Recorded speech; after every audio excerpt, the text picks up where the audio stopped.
Boa noite a todos mais uma vez. Boa noite, pessoal do Facebook. Boa noite, pessoal do Instagram. Boa noite, pessoal de Belém. Esperar aí a galera entrar. Oi, Benedita, bem-vinda. Bem-vindo, Wallace. Bora, Tia Sula, aparece aí no Facebook. Eu vou começar a formação quando a senhora aparecer. 2 para as 8. Todo mundo me ouvindo direitinho? Dê um feedback, por favor, no Instagram, no Facebook. O áudio tá ok? O vento tá atrapalhando o áudio? Me respondam, por favor. Ariana, tá tudo bem com o áudio aí no Facebook? Me digam, responda aí, tudo certo? Áudio ok, responda por favor. Tudo certo, Wallace. Ariana, no Facebook tá bom o áudio? Me responda, por favor.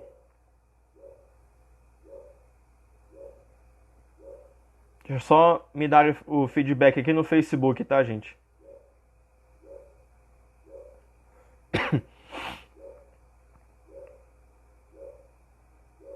Comenta aí, áudio bom. Beleza. Ok, então. Gente, perdoem pelo atraso. O meu telefone aqui deu uma travada geral, o do Facebook. Tá? E nem todo mundo tem Instagram, eu tive que esperar, tá certo? Muito bem, hoje, sexta-feira, quarta sexta-feira da quaresma, quinto encontro da turma da consagração.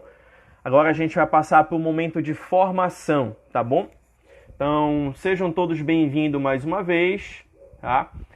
A gente vai tratar, no tema de hoje, a gente vai entrar de vez no estudo do Tratado da Verdadeira Devoção à Santíssima Virgem Maria, tá? Na semana passada nós continuamos o assunto dos dogmas marianos, tá? Então quem quiser ver essa formação, infelizmente a gente não tem a primeira parte dela, só a segunda parte, né?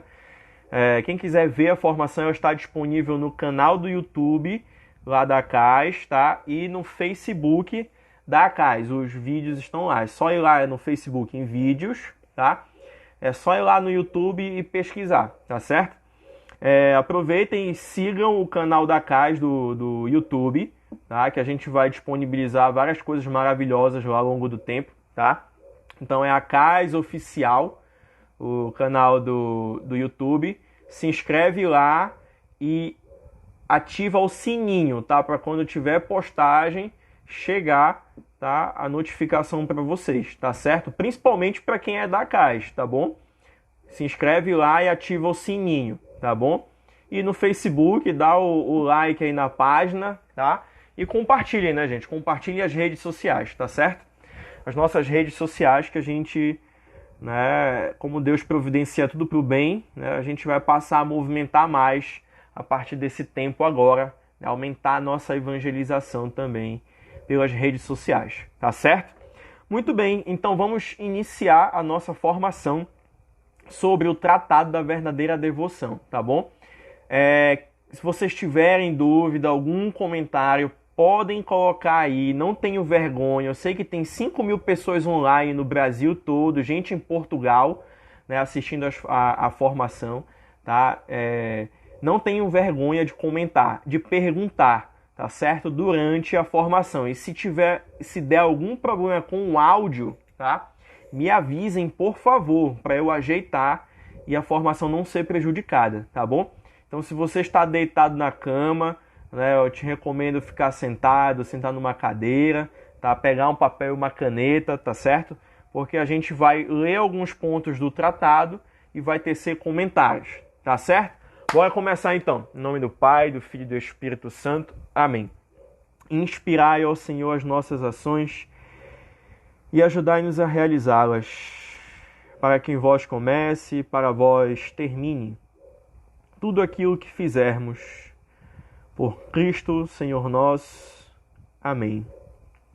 A ti, Virgem Santa, Queremos, nesse momento de encontro, nos abandonar no Teu colo, nos unir ao Teu coração imaculado, ser dóceis ao Espírito Santo para que nós possamos desvendar os segredos do Teu coração, que é abrasado de amor. Roga por nós. Abre os nossos ouvidos, os nossos corações, para os ensinamentos de São Luís de Montfort, para os ensinamentos da Santa Igreja, para a Palavra de Deus. Ave Maria, cheia de graça, o Senhor é convosco, bendita sois vós entre as mulheres, bendito é o fruto do vosso ventre, Jesus. Santa Maria, Mãe de Deus, rogai por nós, pecadores, agora e na hora de nossa morte. Amém. Em nome do Pai, do Filho e do Espírito Santo. Amém. Muito bem, gente. Tratado da Verdadeira Devoção é o principal escrito de São Luís Maria Grignon de Montfort. É um livrinho, né, para quem está assistindo pela primeira vez, né, até para revisar também. É um livrinho que influenciou, né, a espiritualidade, a devoção mariana de vários santos na história da Igreja, principalmente, né, Leão XIII, o Papa, que não é santo canonizado, né, mas o homem é muito bom. São Pio X e principalmente São João Paulo II. Tá? Santa Teresinha do Menino Jesus, segui este livrinho também. Se eu não me engano, segundo o Padre Paulo Ricardo, Padre Pio também vivia essa devoção. Né? Então aqui está uma escola de espiritualidade, uma escola de oração, tá certo? Uma escola de amor e santidade, porque nós aprendemos quem é Maria, para que nós possamos aprender com ela a nos unir intimamente a Jesus, que é o objetivo da nossa vida, que é a meta da santidade. Né? Como diz Santo Tomás de Aquino, a santidade não consiste em fazer muito, mas amar muito. E nós vamos aprender aqui no tratado que Nossa Senhora amou muito. E porque ela amou muito, ela fez muito. Tá certo? Muito bem.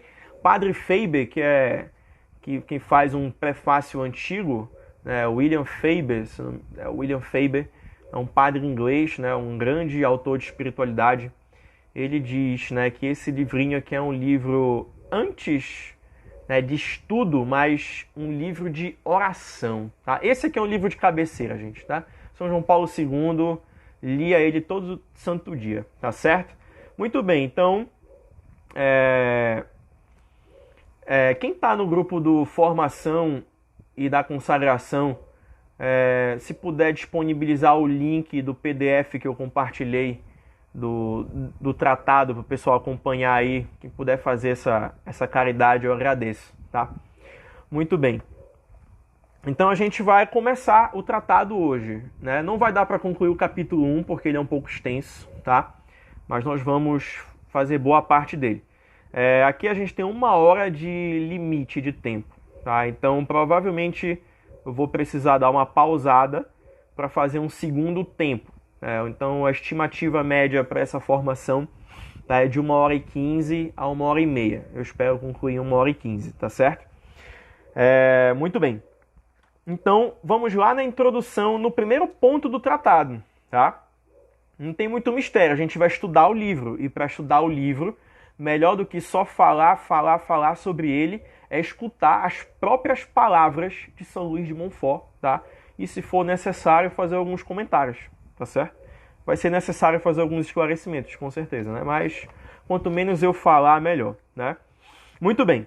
Então olha só como é que São Luís começa o Tratado da Verdadeira Devoção, tá? Só um parêntese. Vocês estão lembrados, né, galera da consagração aí, que o título original desse... Tem gente querendo participar aqui na live. Deixa eu ver se há algum problema aqui no grupo, tá, gente? Rapidinho. Não consegui.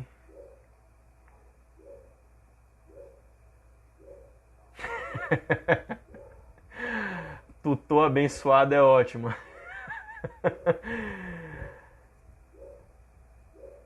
Gente, quem tiver do grupo da consagração, por favor, compartilhem o link da transmissão no Facebook, tá? Que o pessoal ainda tem um pouco de dificuldade com o Instagram, né? E também não tem como mandar um link pra galera acessar direto, né? Então, o pessoal que é um pouco mais bem vivido, né? Tem um pouco mais dificuldade de mexer no Instagram, tá? Compartilhem, por favor, o link daqui do Facebook, tá? Lá no grupo, por favor. O Felipe já compartilhou o grupo, tá? Muito bem. Então, olha só como é que eu estava falando. O título original do tratado era Preparação do Reino de Jesus Cristo. Tá? Depois ele foi chamado de Tratado da Verdadeira Devoção. Mas olha só o que a gente vai notar aqui nessas palavras da introdução de São Luís de Montfort, tá? Se tiver algum problema no áudio, por favor, me sinalizem, tá? Tanto no Instagram quanto no Facebook, por favor. Número 1 do tratado. Foi por intermédio da Santíssima Virgem Maria que Jesus Cristo veio ao mundo. E é também por meio dela que ele deve reinar no mundo. Dia 25 de março a gente celebra, faz memória da festa da Anunciação, né? Que celebra justamente a encarnação de Nosso Senhor Jesus Cristo no seio da Virgem Maria. Tá? Então, olha só, se ele veio pela Virgem Maria ao mundo, significa, e através dessa encarnação, fez milagres e prodígios, santificou Santa Isabel, depois teve a sua infância, né, dialogava com os doutores, aí ele fez os milagres antes da vida pública dele, das bodas de Caná. Então olha só isso aqui. Já na sua passagem, Jesus Cristo reinou, instaurou o seu reinado chamado Igreja Católica. Santa Igreja Católica, que é mistério de fé. Mas significa que ele vai continuar usando a Virgem Maria como um intermédio, como uma via, como um meio de reinado no mundo. Por que isso? Vamos ver. Número 2. Toda a sua vida, Maria permaneceu oculta.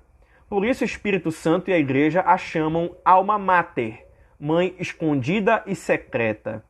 Tão profunda era a sua humildade que para ela o atrativo mais poderoso, mais constante, era esconder-se de si mesma e de toda a criatura, para ser conhecida somente de Deus. Então, Deus escolhe a Virgem Maria como uma via para reinar no mundo, mas ninguém conhecia a Virgem Maria. Ela era muito escondida por causa da sua humildade. Mãe escondida e secreta. Para Maria, olha só como a gente aprende já nesse escrito. Olha só como esse escrito ele é de espiritualidade, né? Maria, por ter uma humildade tão profunda, o atrativo dela era se esconder de todos, de toda criatura e de si mesma, para ser conhecida somente de Deus. Nesse tempo somos chamados a isso, né? Ao escondimento, ao recolhimento, para conhecer intimamente a Deus. Muito bem.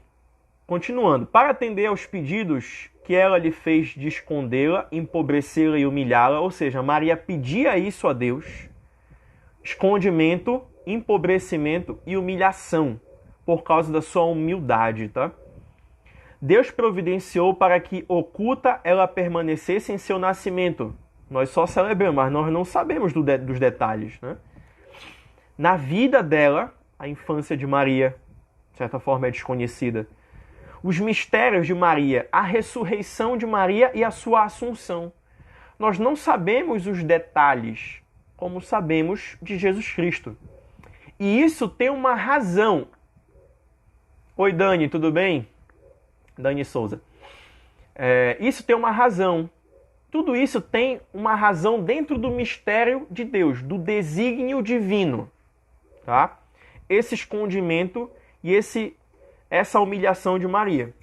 Tudo tem uma razão. Seus próprios parentes não a conheciam, tanto que a Sagrada Escritura, né, que a gente crê que é palavra do Espírito Santo, pergunta quem é esta em Canto dos Cânticos. É uma profecia de Nossa Senhora. Até aquela música, né? Quem é essa que avança como a aurora? Quem é esta? Muito bem, então Deus escondia Maria, tá? Que mistério é esse, tá? Muito bem. Deus Pai, número 4 do tratado. Deus Pai consentiu que jamais em sua vida ela fizesse algum milagre, pelo menos um milagre visível e retumbante. Mas ela tinha esse poder de fazer milagre. Isso que ele diz aqui em São Luís de Montfort. Se bem que lhe houvesse comunicado a sabedoria divina. Ou seja, ela permaneceu silenciosa, mas ela tinha a sabedoria divina nas palavras. Tanto que o testamento dela, como diz Santo Ambrósio de Milão, doutor da igreja, é fazei tudo o que ele vos disser. Pouquíssimas palavras. Mas todas as palavras de Nossa Senhora apontavam para uma direção, para uma pessoa, para um mistério. A primeira palavra de Nossa Senhora qual é? Faça-se em mim segundo a vossa palavra. Ou seja, despojamento para Deus. E ela gera o Cristo. A segunda palavra de Maria, qual é? Ela canta, ela glorifica a Deus no Magnífica. Então, sempre tem uma direção. Glorificação de Deus e Jesus Cristo. A sabedoria divina está justamente aí, tá? Muito bem. Número 5, olha só o que diz São Luís. Aqui no número 4, no número 5, São Luís ele começa a introduzir, tá, toda a teologia dele, toda a relação de Nossa Senhora no mistério divino. Ou seja, ele sempre relaciona Nossa Senhora com o mistério da Trindade. Sempre. Então é muito comum no tratado a gente ler São Luís falando de Deus Pai, alguma coisa Maria. Deus Filho, alguma coisa Maria. Deus Espírito Santo, alguma coisa Maria. Isso é o mistério central da fé. E a Trindade usou Nossa Senhora. E a gente vai meditar muito isso aqui no tratado. Olha só o que ele diz. Deus, número 4, ele fala assim: Deus Pai consentiu que jamais em sua vida ela fizesse algum milagre. No número 5 do tratado ele diz: Maria é a obra-prima. Perdão, gente. Número 4. Deus Pai consentiu que jamais em sua vida ela fizesse algum milagre. Aí ele continua falando: Deus Filho consentiu que ela não falasse, se bem que lhe houvesse comunicado a sabedoria divina. E ele continua: Deus Espírito Santo consentiu que os apóstolos e evangelistas a ela mal se referissem, e apenas no que fosse necessário para manifestar Jesus Cristo. Então essa é a razão misteriosa que São Luís reflete no tratado, de Nossa Senhora passar despercebida, de Nossa Senhora passar silenciosa, escondida, humilhada, tá? Para manifestar Jesus Cristo, sendo que ela era a esposa do Espírito Santo. Aí no número 5 ele fala: Maria é obra-prima por excelência do Altíssimo, cujo conhecimento e domínio ele reservou para si. Gente, só essas coisas que São Luís fala aqui na introdução do tratado já é para se apaixonar por Nossa Senhora. Ele é um grande teólogo, São Luís de Montfort, mas ele também é um ótimo escritor. Então ele sintetiza e sistematiza muito bem os ensinamentos dele e de maneira apaixonante de ler. Então esse livrinho aqui, vocês vão se apaixonar por ele quando vocês lerem de verdade ele. Reservar um tempo, 15 minutos do dia, meia hora do dia para ler. É apaixonante esse livro. Tá? Se o coração que lê esse livro e não se apaixona por Nossa Senhora, né, realmente só Deus mesmo. Então olha só o que ele diz. Maria é a mãe admirável do filho, a quem aprouve humilhá-la e ocultá-la durante a vida para lhe favorecer a humildade, tratando-a de mulher. Esse termo mulher que tem na Sagrada Escritura. Mulher, eis aí teu filho. Filho, eis aí tua mãe. Mulher, minha hora não chegou. Porém, inimizade entre ti e a mulher, Deus fala lá no Gênesis, né? Então, tudo isso tem significado. Tudo isso a gente vai meditar no tratado, tá? E aqui ele continua falando de Nossa Senhora como um instrumento perfeitíssimo da Santíssima Trindade para a criação, para a redenção e para a santificação das almas. Número 6 do tratado, olha só o que ele fala. Digo com os santos. São Luís Maria Grignon de Montfort é totalmente ligado à tradição da igreja de 2000 anos. Ele cita muitos santos, tá? Digo com os santos. Maria Santíssima é o paraíso terrestre do novo Adão, no qual este se encarnou por obra do Espírito Santo, para aí operar maravilhas incompreensíveis. É o grande divino mundo de Deus, onde há belezas e tesouros inefáveis. É a magnificência de Deus, em que ele escondeu, como em seu seio, seu Filho.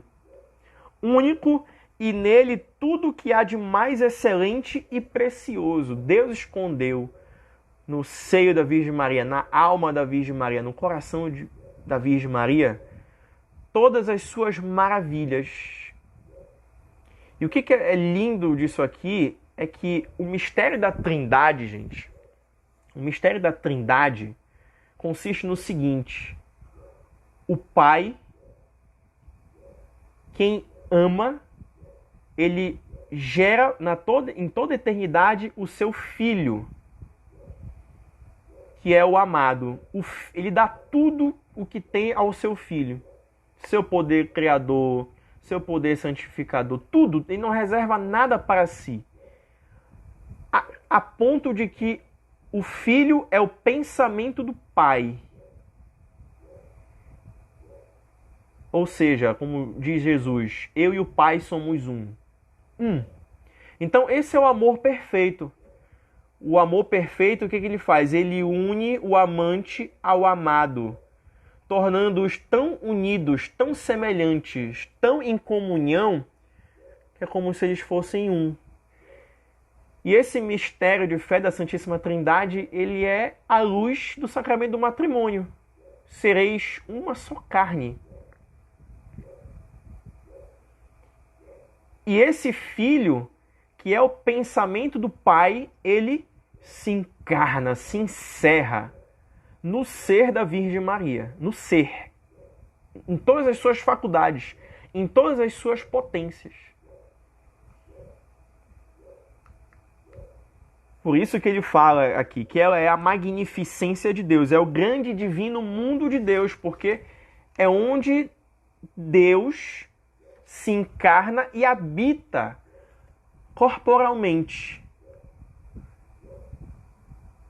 É só isso aqui, dá para fazer um retiro de 6 meses, né? Ó, que grandes coisas escondidas Deus Todo-Poderoso realizou nesta criatura. Admirável, digo ela mesma, como obrigada, apesar da sua humildade profunda, ela disse, fez em mim maravilhas, o Todo-Poderoso. No Magnífica, né? Lucas capítulo 1. Fez em mim maravilhas, ou seja, Nossa Senhora, por sua humildade, ela só falou que ela tinha essas maravilhas de Deus porque ela foi obrigada pelo Espírito Santo para proclamar a glória de Deus. Aí São Luís fala a motivação dele para escrever esse tratado. O mundo desconhece essas coisas porque é inapto e indigno. Vocês estão conseguindo entender, gente? Digitem sim, por favor. Digitem sim. Sim, eu estou entendendo. Escreve aí. Sim, eu estou entendendo. Tanto no Facebook quanto no Instagram. Então, gente, só essa introdução do tratado aqui já é para se apaixonar, para colocar o nosso coração na Virgem Maria. E aí ele fala, né? Os santos disseram coisas admiráveis desta cidade santa de Deus, e nunca foram tão eloquentes, nem mais felizes. Eles o confessam que ao tomá-la como tema de suas palavras e seus escritos, eles confessam isso, essa maravilha, né? Enfim, aí ele fala aqui, ó altura incompreensível é a da Virgem Maria, ó largura inefável, ó grandeza incomensurável, ó abismo insondável, que é a caridade da Virgem Maria, que são as virtudes da Virgem Maria. Então a criação exalta Maria, e é justo exaltá-la, admirá-la. Esse pavo. É justo venerá-la por causa da sua caridade, por causa das suas virtudes, por causa da sua fidelidade, enfim, do seu amor a Deus. E aí lá no número 11, né? São Luís, ele atesta isso com um salmo, Salmo 44, 14, dizendo: toda a glória da filha do rei está no interior. Então, o interior da Virgem Maria é que nós vamos desvendar nesse tratado. E nós vamos mergulhar, né, no oceano desse amor de Maria à medida que nós formos vivendo a nossa consagração, a nossa devoção mariana. É um conhecimento contínuo da Virgem Maria. Um conhecimento contínuo da nossa mãe.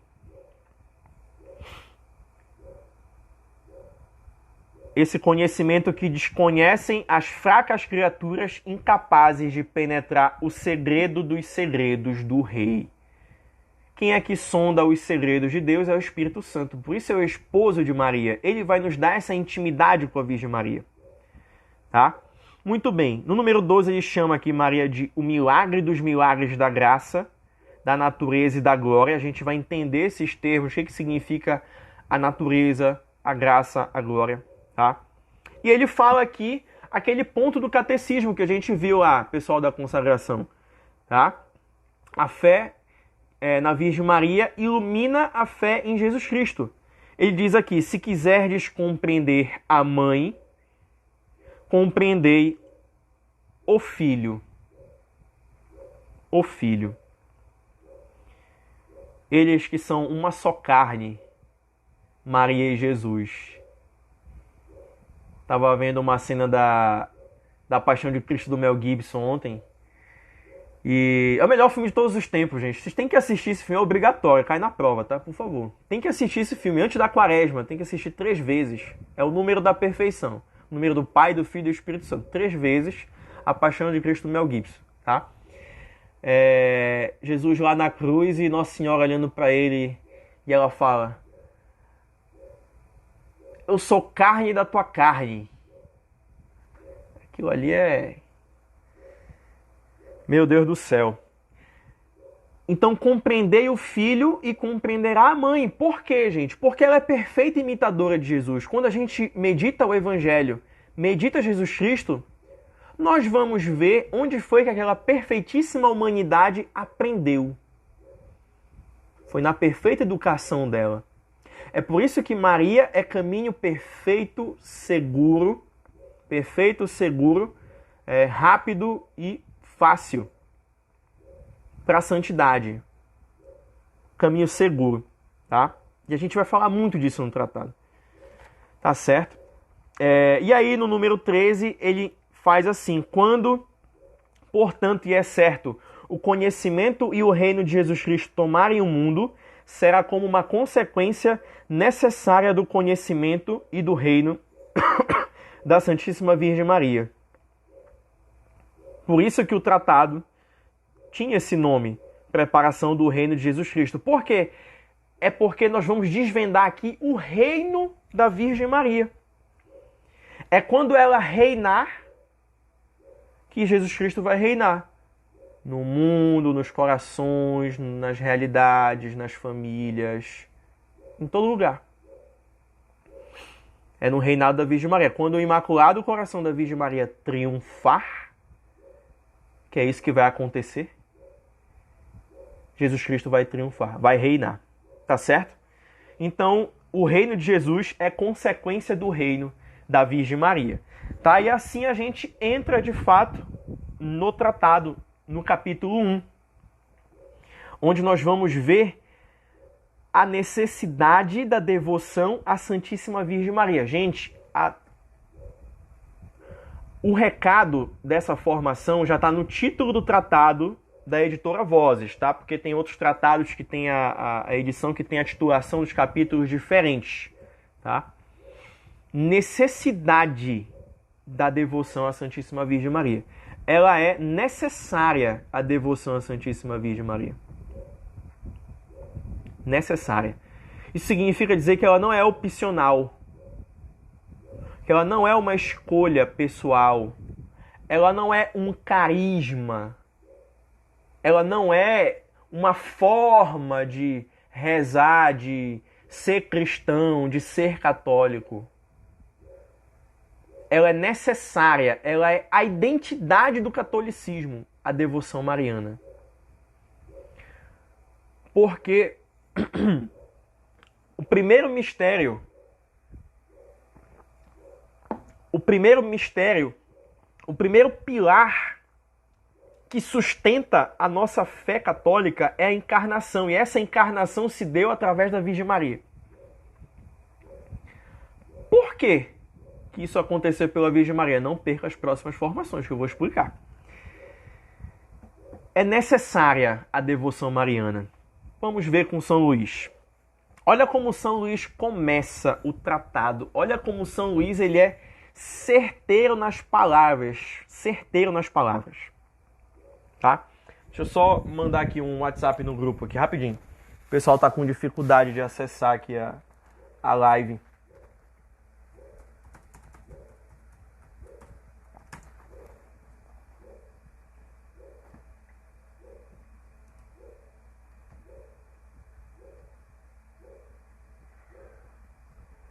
Ao vivo, não é isso. Ariana, manda por favor o link da transmissão no grupo, do grupo. Vi aqui que o pessoal tá... Muito bem. Deixa eu só colocar o carregador aqui, gente. Vai acabar a bateria aqui do Facebook.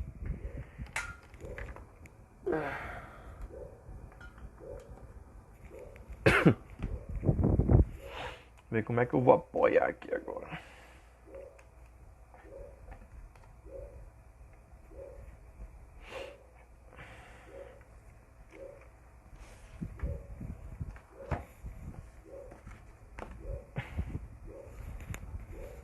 Rapidinho.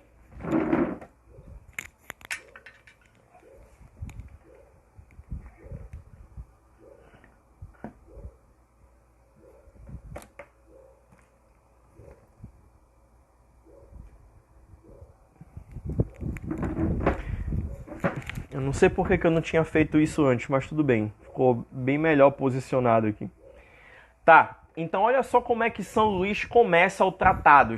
Quem entrou agora, estamos no Tratado da Verdadeira Devoção, no número 14, tá? Página 27 da editora Vozes, tá? Tratado da Verdadeira Devoção de São Luís de Montfort, número 14, página 27, ponto 14. Olha como São Luís é certeiro nas palavras. Ele começa assim, o tratado. Confesso com toda a igreja que Maria é uma pura criatura saída das mãos do Altíssimo. Por que ele começa o tratado assim? Na época ele sofria a perseguição dos jansenistas, de vários hereges, tá, que condenavam a devoção mariana, né, diziam que era desnecessária a devoção à Santíssima Virgem. Por quê? Porque era um pietismo, piegas, era uma devoção, né, muito sentimental, porque o que importava era a devoção a Jesus Cristo. E a devoção à Virgem Maria, ela tirava o foco de Jesus Cristo. Ou seja, eles eram muito escrupulosos. E diziam que essa não era a doutrina católica verdadeira. Que a doutrina católica verdadeira era a Jesus direto.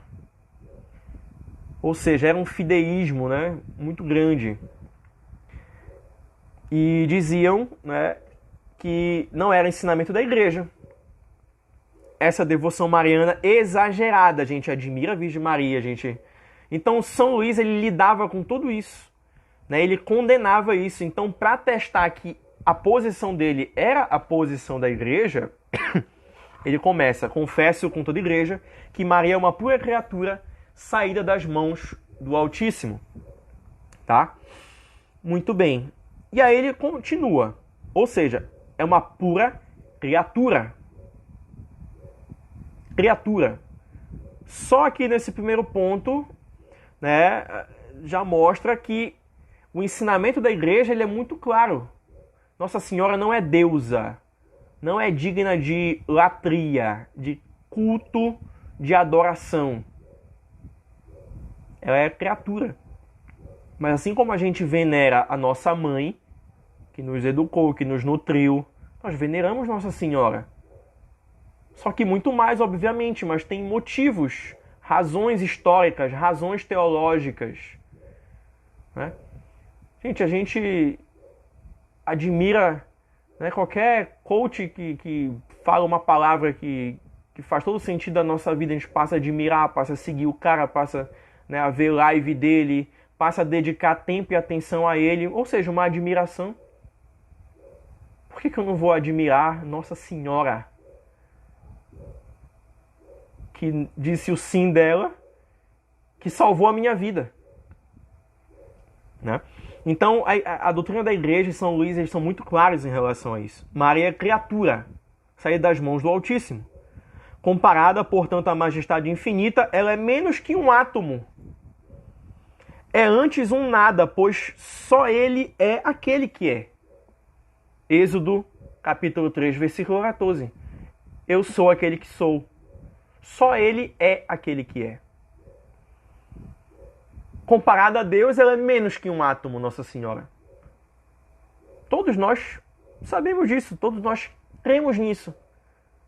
Só que nós, comparados com Nossa Senhora, somos menos que um átomo, menos que um elétron.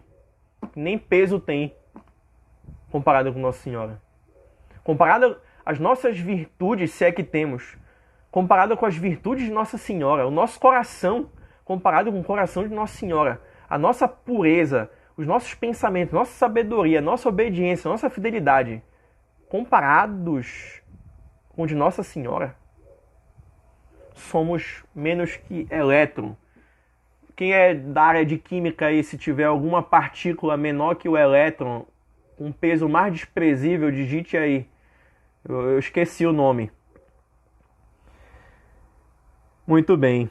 E olha só, ele diz no mesmo número 14 que o Senhor não precisava da Virgem Maria, porque ele se basta. Ele é onipotente, ele é todo poderoso, ele pode tudo. Bastando-se a si mesmo, esse Senhor, sempre independente, não tem, nem teve jamais necessidade da Santíssima Virgem para a realização de suas vontades e a manifestação de sua glória. Deus podia não precisar de Maria. Poderia ter se encarnado sem a Virgem Maria. Podia. Ele é onipotente. Ele que criou todos nós aqui que estamos assistindo, nós, os 5.630 espectadores aqui assistindo a essa formação, ele nos criou do nada. Ele pode. Digo, entretanto, número 15, que supostas as coisas como são, já que Deus quis começar e acabar suas maiores obras por meio da Santíssima Virgem, depois que a formou, é de crer que não mudará de conduta nos séculos dos séculos. Ele é eterno. O pensamento de Deus é eterno. Deus, ele transcende ao tempo. Então a sua vontade não muda. O tempo muda, mas a sua vontade não.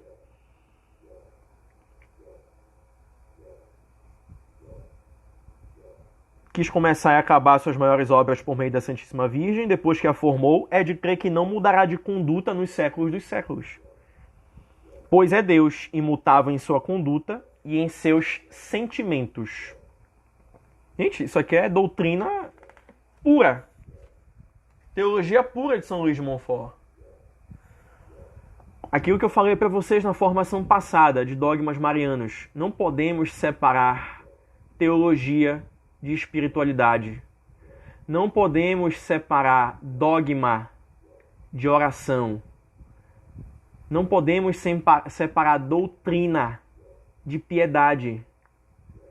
Nem um extremo, nem o outro. Se for só doutrina, a doutrina seca, mata. Se for só espiritualidade, fica volúvel, fica sentimental. Fica sem base, sem solidez. Na primeira tribulação, a gente vai embora da nossa devoção. Tá dando para entender? Então é muito importante a sã doutrina. Porque, gente, querendo ou não, a espiritualidade é doutrina também. É ensinamento de Nosso Senhor, tá? Então, São Luís ele faz essa confissão de fé e essa investigação teológica ao falar da necessidade da devoção à Virgem Maria. E aí ele fala, né, essa devoção tem princípios. Por que ela é necessária? Primeiro princípio que faz essa devoção ser necessária. Deus quis servir-se de Maria na encarnação. Deus quis. Se ele quis, significa que ele tem uma vontade, um querer. Nós que somos imagem e semelhança de Deus, nós temos vontade, desejos, querer. E Deus também tem. Então por que a gente questiona tanto, né? Deus quis se servir de Maria. Por que Jesus... Gente, a resposta é a seguinte. Por que Jesus se encarnou no seio da Virgem Maria? Bom, a motivação de Deus é mistério, nós não sabemos. Mas por que Jesus se encarna? Porque Deus quis. Porque Ele é livre. Ele é livre. Assim como Ele foi livre para me escolher, para dar formação, para escolher o Pablo para ser marido, escolheu a Tia Socorro Alves para ser uma pessoa, chamou ela à vida. Deus quis, Ele é livre. Então significa que Ele quis vir morrer numa cruz por nós. Ele é livre, sempre foi livre. Número 16. Deus Pai só deu ao mundo seu unigênito por Maria. Suspiraram os patriarcas, os pedidos insistentes. Fizeram os profetas e os santos da lei antiga durante 4 milênios, mas só Maria o mereceu e alcançou graça diante de Deus. Lucas capítulo 1, versículo 30. Alcançaste graça diante de Deus, o anjo fala a Nossa Senhora. Alcançaste graça diante de Deus. Que graça é essa? Que graça. Como que Maria alcançou graça diante de Deus? Fazendo aquilo que nós somos chamados a fazer.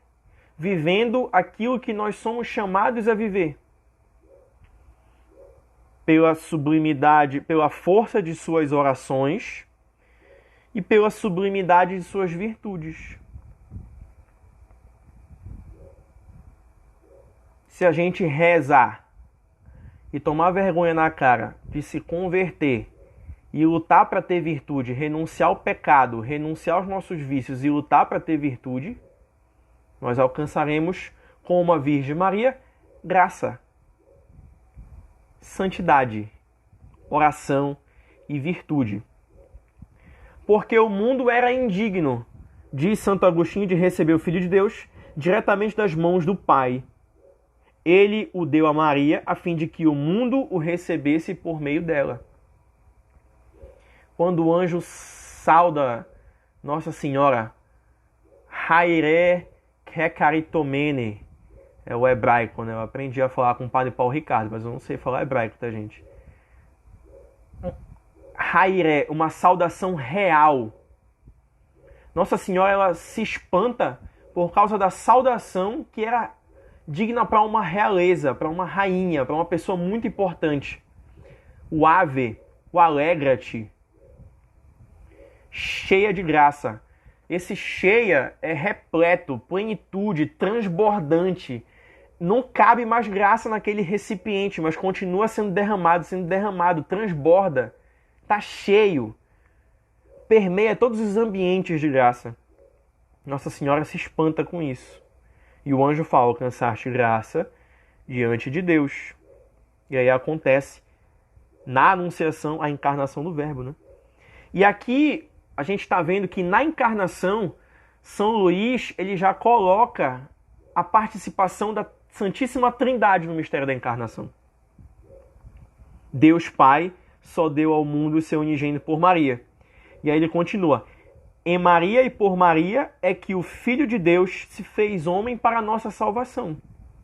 Deus, Espírito Santo, formou Jesus Cristo em Maria, mas só depois de lhe ter pedido consentimento por intermédio de um dos primeiros ministros da corte celestial, que é o anjo Gabriel, no caso aqui. Ou seja, o Espírito Santo formou Jesus Cristo. Então, Deus Pai deu o seu Filho, permeou Maria de graças. Deus Filho se fez homem em Maria e Deus Espírito Santo formou Jesus Cristo. Cobriu Nossa Senhora com a sua sombra e tudo mais. Então, olha só o mistério trinitário na encarnação e na participação da Virgem Maria na história da redenção do mundo e da nossa, tá? Gente, isso aqui não é teoria. Isso aqui é acontecimento. Papa Bento XVI, Joseph Ratzinger, ele era cardeal, né, ele escreveu isso aqui, se eu não me engano, no Introdução ao Cristianismo. O cristianismo não é a religião de um livro, é a religião de encontro com uma pessoa. É um acontecimento. Então tudo isso aqui aconteceu com Maria. A Trindade participou com Maria. E aí ele continua.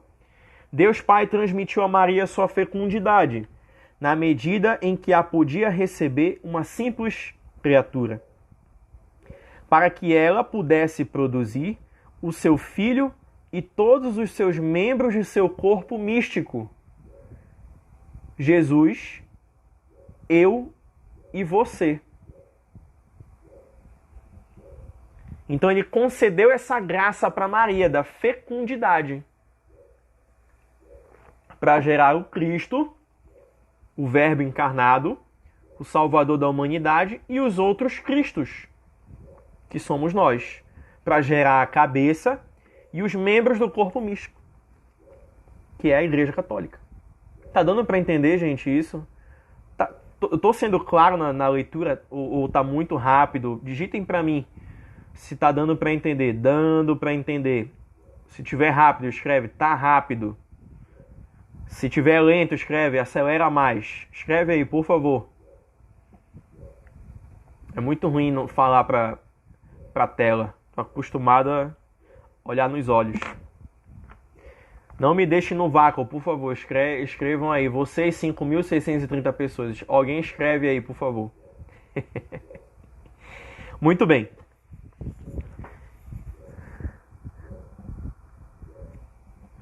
Vocês estão muito calados. Eu fico com medo de ninguém estar entendendo nada. Alguém escreve, por favor.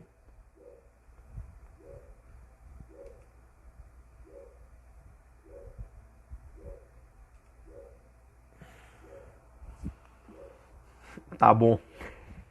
Segue o caminho. Está tudo bem. Tá certo. Para quem entrou agora, aí a gente está na formação, tá?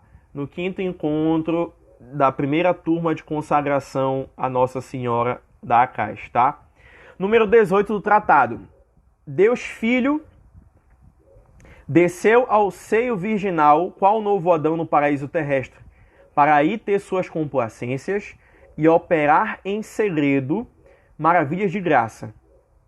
Deus feito homem encontrou sua liberdade em se ver aprisionado no seio da Virgem Mãe. Aí aqui a gente vai ver como que São Luís ele é teólogo poeta. Como é que esse homem escreve bem. Olha só, esse ponto é lindo demais.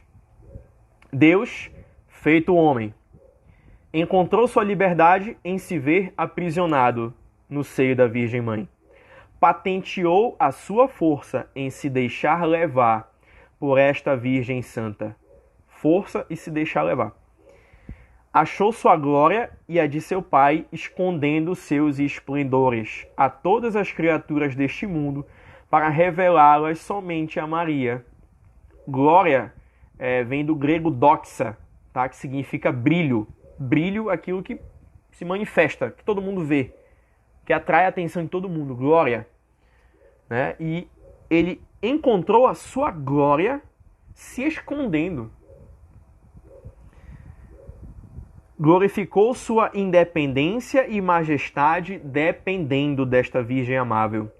Em sua conceição, em seu nascimento, em sua apresentação no templo, em seus 30 anos de vida oculta até a morte, a que ela devia assistir, para fazerem ambos um mesmo sacrifício, e para que ele fosse imolado ao Pai Eterno, com o consentimento da sua mãe, como outrora Isaque, com o consentimento de Abraão, à vontade de Deus. Foi ela quem o amamentou, nutriu, sustentou, criou e sacrificou por nós. Então, olha, lindo isso aqui, gente. A relação do Filho, de Deus Filho com a Virgem Maria. Aí ele coloca: ó admirável e incompreensível dependência de um Deus, que nos foi dado conhecer o preço e a glória infinita, pois o Espírito Santo não a pôde passar em silêncio no Evangelho. Como incógnitas nos ficaram quase todas as coisas maravilhosas que fez a sabedoria encarnada durante sua vida oculta. Então, a vida oculta de Cristo, com pouquíssimas palavras, que o Espírito Santo colocou ali no agiógrafo, o apóstolo, o evangelista, para colocar, para registrar isso no Evangelho, né? Aquelas pouquíssimas palavras nos mostram o mistério de maravilhas que é a vida oculta de Cristo. Quem tiver oportunidade, que tiver interesse também, pode comprar os 3 livros da coleção do Papa Bento XVI, Jesus de Nazaré, que é a infância de Jesus, né, que fala justamente disso. Aí tem também o Jesus de Nazaré, a parte 1, que é do batismo até a transfiguração, e a parte 2, que é a entrada em Jerusalém até a ressurreição. Livros sensacionais. Não vai cair na prova, tá, gente? Esse livro é só leitura complementar. Muito bem. Olha só o que ele diz aqui. Nisso consiste, gente, a perfeição cristã, tá? Jesus Cristo deu mais glória a Deus, submetendo-se a Maria durante 30 anos, do que se tivesse convertido toda a terra pela realização dos mais estupendos milagres. Quão altamente glorificamos a Deus, quando, para lhe agradar, nos submetemos a Maria, a exemplo de Jesus Cristo, nosso único modelo. Então, para que se consagrar à Virgem Maria? Para que se dar inteiramente a ela? Para que se submeter a ela? Dar tudo o que temos, tudo o que somos a Maria? Porque Jesus Cristo fez isso no mistério da encarnação, no mistério da vida oculta. Ser um consagrado à Virgem Maria é nada mais, nada menos que imitar Jesus Cristo. Sede imitadores de Cristo. Efésios 5, né? São Paulo fala, não, sede meus imitadores. Mas imitar São Paulo é imitar a Cristo, tá? Porque ele fala, não sou eu que vivo, é Cristo que vive em mim. 19. Se examinarmos atentamente o resto da vida de Jesus, veremos que foi por Maria que ele quis começar seus milagres. Ou seja, olha aqui o dogma da mediação da Virgem Maria. foi por meio da Virgem Maria que ele quis começar os seus milagres. Aí ele fala que o primeiro milagre na ordem da natureza, aqui nesse tempo, né, nas coisas físicas, nas propriedades físicas da criação, ele transformou a água e o vinho, foi por intermédio de Maria. Mas também o primeiro milagre na ordem da graça, ou seja, no mundo espiritual, foi também por intermédio da Virgem Maria. Qual foi esse primeiro milagre na ordem da graça de Jesus Cristo? A santificação de São João Batista no seio, no ventre de Santa Isabel. Quando o ventre de Isabel estremeceu, ali João Batista se tornou santo. Bodas de Caná e estremecimento de barriga da Santa Isabel. Jesus Cristo fez os dois primeiros milagres dele na ordem da graça e na ordem da natureza por meio da Virgem Maria, tá? O Espírito Santo, que era estéril em Deus, ou isto é, não produzia outra pessoa divina, tornou-se fecundo em Maria. O que significa isso aqui, gente? O Espírito Santo, ele não é fecundo? Não, não é isso. Lá na Trindade, lá em Deus, na intimidade de Deus, o Espírito Santo, ele não gera outra pessoa divina, ele só procede do Pai e do Filho. Não dá tempo de falar disso aqui, infelizmente, tá? Mas quem é que gera lá na Trindade? É o Pai, tá? O Filho é o gerado, não criado, porque ele não é criatura. Ele é Deus. Então ele é lá na eternidade, para toda eternidade, na intimidade de Deus, o Pai gera, o Filho é gerado e o Espírito Santo procede dessa relação, dessa geração. O Espírito Santo procede do Pai e do Filho. É isso que ele quer dizer aqui, tá? Ele tornou-se fecundo em Maria. Em que sentido? Porque ele gerou o Verbo eterno na natureza. Tá dando para entender isso? Por isso que ele diz aqui que o Espírito Santo, que não produzia outra pessoa divina, tornou-se fecundo em Maria, tá? É com ela, nela e dela que ele produziu sua obra-prima, um Deus feito homem. Obra-prima do Espírito Santo, um Deus feito homem. E que produz todos os dias, até o fim do mundo, os predestinados e os membros do corpo deste chefe adorável. Se a obra-prima do Espírito Santo, que é um Deus feito homem, se dá por intermédio, por mediação da Virgem Maria, a outra obra-prima do Espírito Santo, que somos nós, homens divinizados pela graça, deificados pela graça, tornados imagem e semelhança de Deus pela graça, também se dá por intermédio da Virgem Maria. O nosso nascimento para o céu, a nossa santificação, a nossa conversão é obra-prima do Espírito Santo. E se dá pela Virgem Maria. Jesus Cristo é a cabeça da igreja, nós somos os membros da igreja e Nossa Senhora é como se fosse o pescoço da igreja. Né? Aquilo que a gente falou no último dogma da formação passada. Tudo passa por Maria. Todas as graças passam por Maria. Tá? Eis porque quanto mais uma alma ela encontra Maria, sua querida e inseparável esposa, mais operante e poderoso se torna para produzir Jesus Cristo nessa alma. E essa alma em Jesus Cristo. Deu para entender, gente? Quanto mais o Espírito Santo vê no nosso coração um amor pela Virgem Maria, mais ele corre para o nosso coração, para a nossa alma, para ali gerar o Cristo. Esse é o mistério que se dá na encarnação na história da humanidade. Se dá na nossa intimidade também. Na Santa Missa, o que acontece? O sacerdote roga ao Pai, né? O Pai manda o Espírito Santo e o Cristo é gerado na transubstanciação, na Eucaristia. E isso se dá na nossa alma também. Nós bendizemos ao Pai e o Pai envia o Espírito Santo e gera o Cristo na nossa intimidade. Tá? vai acabar a live do Instagram aqui, tá? Eu vou carregar e vou começar a outra, tá? Pra gente continuar a formação.